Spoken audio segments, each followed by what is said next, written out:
Hey traders, Jason here from Leavitt Brothers. Today I'm going to do an update of my State of the Market series. We had a big move off the low. We had a 3-day pause in early April, and then the market legged up again. So let's check out where we are right now. First, I'll take a quick peek at the Smp Daily and hourly charts, and then I'll spend most of my time going through the breadth indicators. All right, so let's get to it.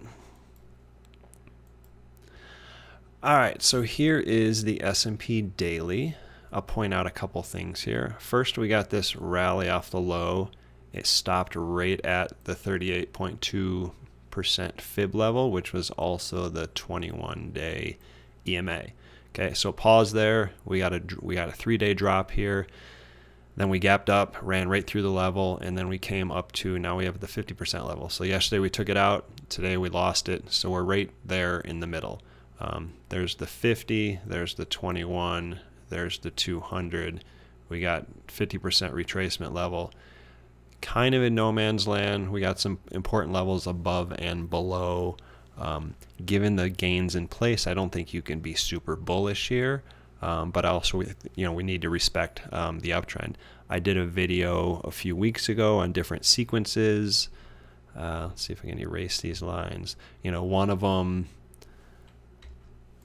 them was like, some sort of an ABC, something like this. We've pretty much gotten that.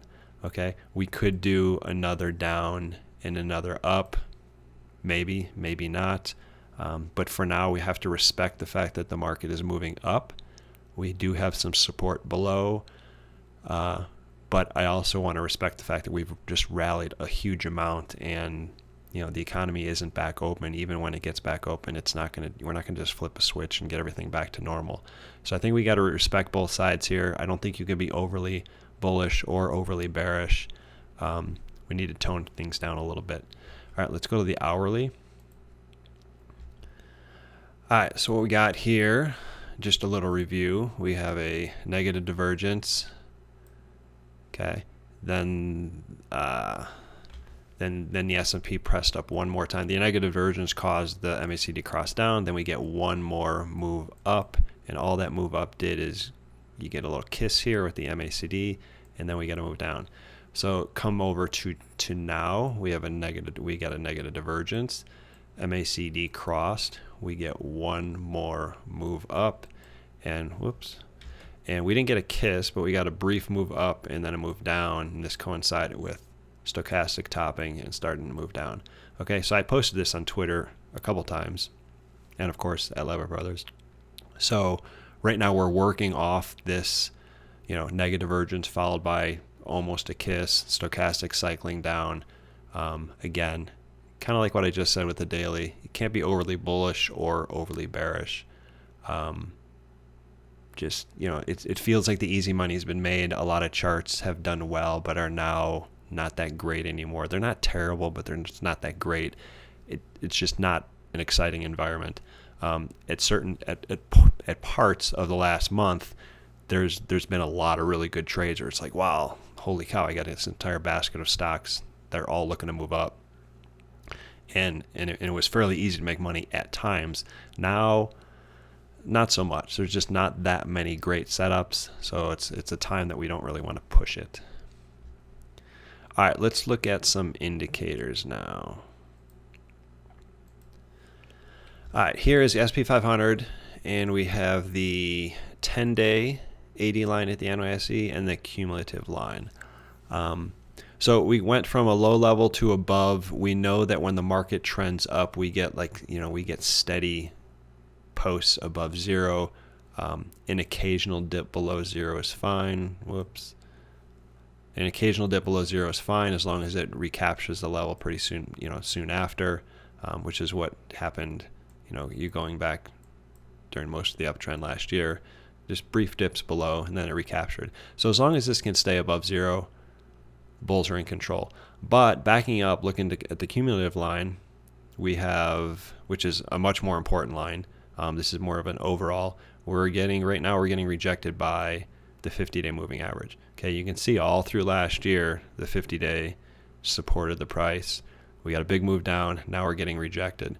Okay, so I would consider, from a long-term standpoint, I'd consider this as a bounce within a downtrend, and I'm not going to change that tune until this can get above and possibly hold up on a dip. Okay, that's what I'll be looking for. Okay, let's go back to here and see, a closer view of how this acted at the end of 2018. All right, so here's the end of 2018.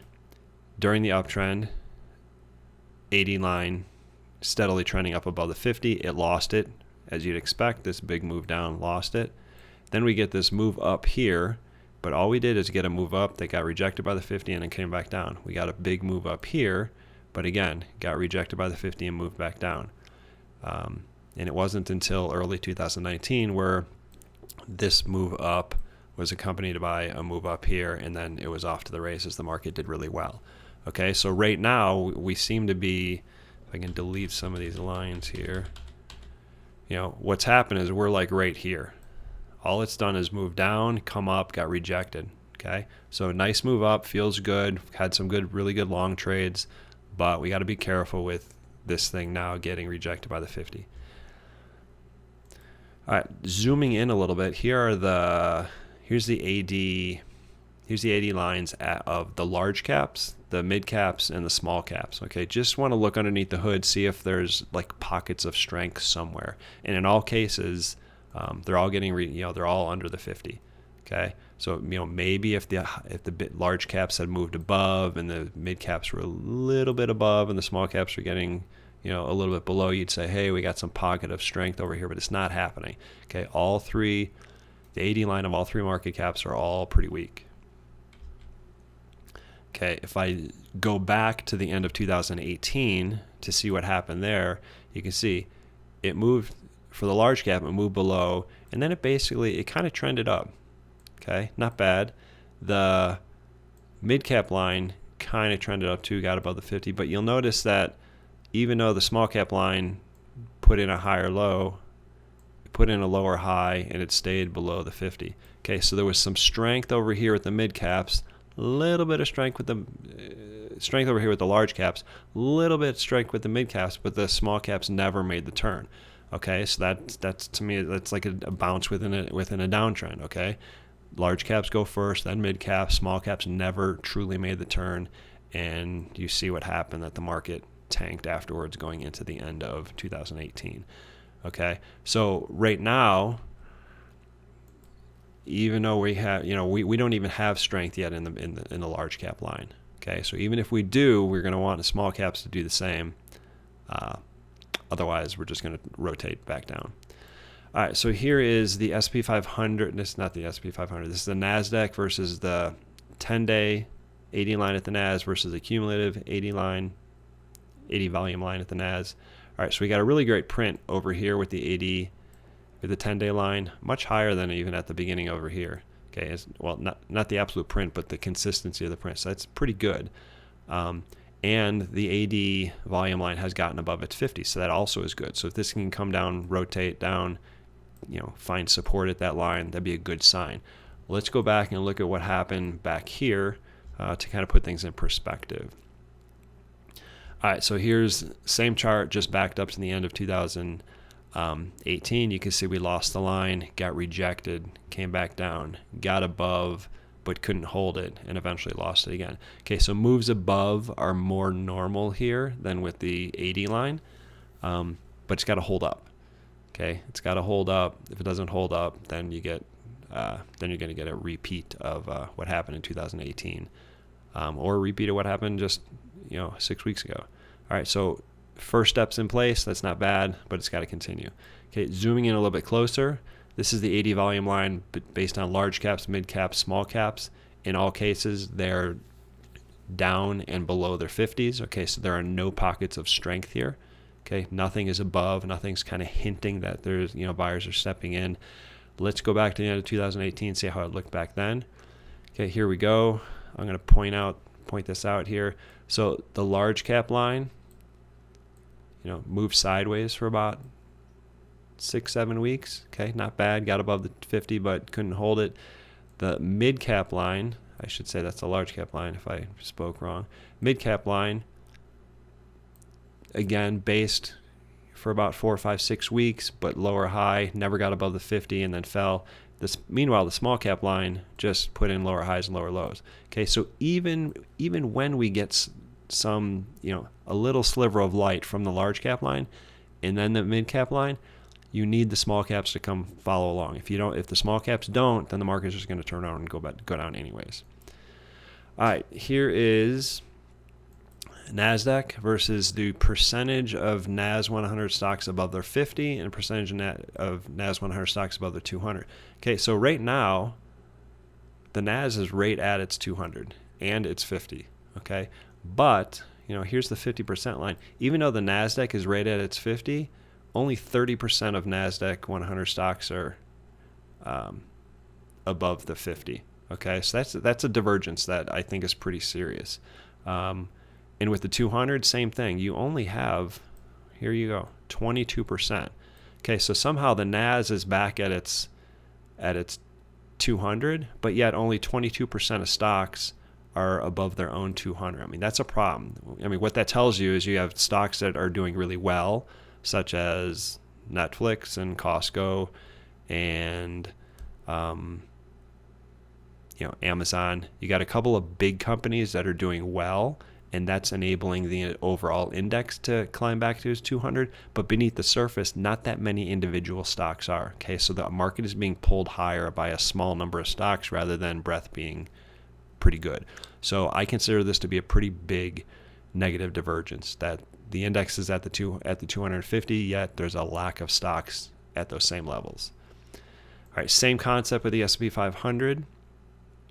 Okay, this orange line here is the 21-day EMA index. S&P is above it by about 200 points. Not a surprise. You got like 90% of stocks. This is a really nice print. 90% of stocks above this moving average tells you that breadth is pretty good. Like a lot of stocks participated. S&P is a little bit below its 50. So the number of stocks above their 50 is, about 44%, which is pretty good. And the S&P's like 200 points below its 200. So this is what you kind of expect. So these numbers are actually pretty decent. They're not good, but they're matching the movement of the market. There are no divergences here. There are no warnings here. Big warning with the NASDAQ, but no warnings here. Okay, still bearish. Okay, below 50%, but and if the market legs up again and comes up to here to like 3,000. We're going to need to see these indicators come up above 50%, but right now they're at least matching the movement of the market. All right, last chart. Here's S&P 500 versus NYSE, new highs, new lows. The big thing I want to look for here is right here. Okay, as long as new lows stay at a very low level, just coming around here, just printing 1, 2, 3 per day, that's it. The market will be in good shape. Okay, what you don't want to see is just a relatively normal pullback cause this line to kind of go like this. Okay, because that tells you that there's a lot of stocks down here that are weak, and as soon as you get a little bit of a pullback, suddenly all these stocks just like fall off to new lows. Okay, so whatever happens here, if we get a little pullback here, we do not want to see new lows creep up. That's our number one sign right now on this chart. Okay, I'm not really looking at new highs. I don't expect new highs to expand anytime soon. But if the market drops a little bit, you want to see new lows flatline instead of moving up. All right, so we've gotten a nice bounce. Pullback early April. We've gotten a nice move from there. S&P is about at its 50% retracement level, but we're certainly not in the clear. Okay, some indicators are doing all right. Some indicators are not supportive of the bounce. Some are just suggesting it's a bounce within a downtrend. In my eyes, the easy money has been made, and it gets harder from here. Okay, we have somewhat mixed signals, and with earnings season approaching, now is not the time to size up and shoot for big wins. Okay, I could see a move up. I can see a move down. It's just not as obvious now as it's been in the past. So, and of course, earnings season is just a total crapshoot because who knows what companies are going to announce and who knows what they're going to guide for going forward. All right, thanks for listening. You can follow my YouTube channel by clicking the red subscribe button. And while you're sitting home, take my mini masterclass in trading. It's free. There's a link below. All right, see you next time.